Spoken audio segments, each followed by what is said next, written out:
अब आप घर बैठे भी किसी सरकारी ज़मीन का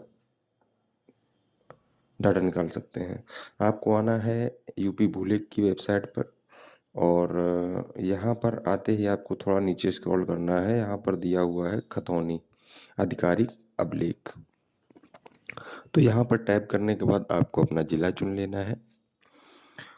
ज़िला चुनने के बाद आपको तहसील का चयन करना है। तहसील के चयन करने के बाद आपको अपनी ग्राम सभा को चुनना है, ग्राम पंचायत को नहीं, ग्राम को, जो आपका गांव हो। उसको चुनने के बाद आगे बढ़ते हैं तो यहाँ पर ऑप्शन आते हैं 3, जो कि पहले भी आ रहे थे। अब इसमें 2 ऑप्शन नए जुड़ गए हैं, भूमि की श्रेणी और नामांतरण। तो भूमि की श्रेणी में आएंगे तो यहाँ पर आप देख पाएंगे कि भूमि की श्रेणी में जो भी सरकारी भूमि जिस श्रेणी में आती है वो श्रेणियाँ यहाँ पर दी हुई हैं। आपको जिस श्रेणी की भूमि का डाटा देखना है उस श्रेणी में आपको उसका चयन करना पड़ेगा। आप इसको पढ़ सकते हैं, पढ़ने के बाद इसका चयन कर सकते हैं।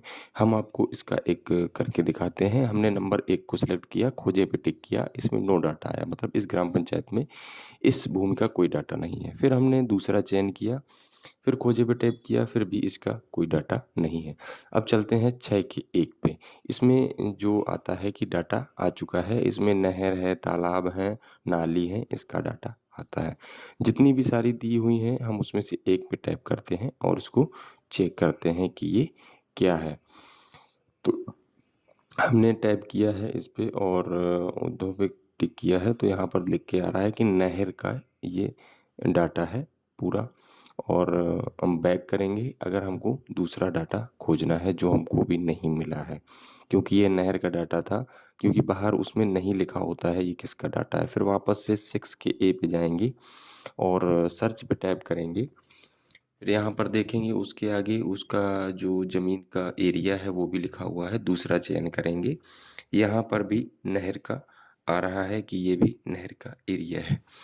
और जो अदर एरिया हैं वो कहीं नाली के हो सकते हैं, तालाब के हो सकते हैं, या सरकार की जो ज़मीन है पड़ी हुई है उसके हो सकते हैं। 6 के 1 में ज़्यादातर भूमि आती हैं। तो हम एक और डाटा सर्च करेंगे। ये इसमें आ गया नाली, मतलब ये जो भूमि है ये नाली की भूमि है। तो ऐसे करके आपको जो डाटा चाहिए आप यहाँ से सर्च कर सकते हैं। और इसकी प्रमाणित कॉपी के लिए आप जन सेवा केंद्र पे जा सकते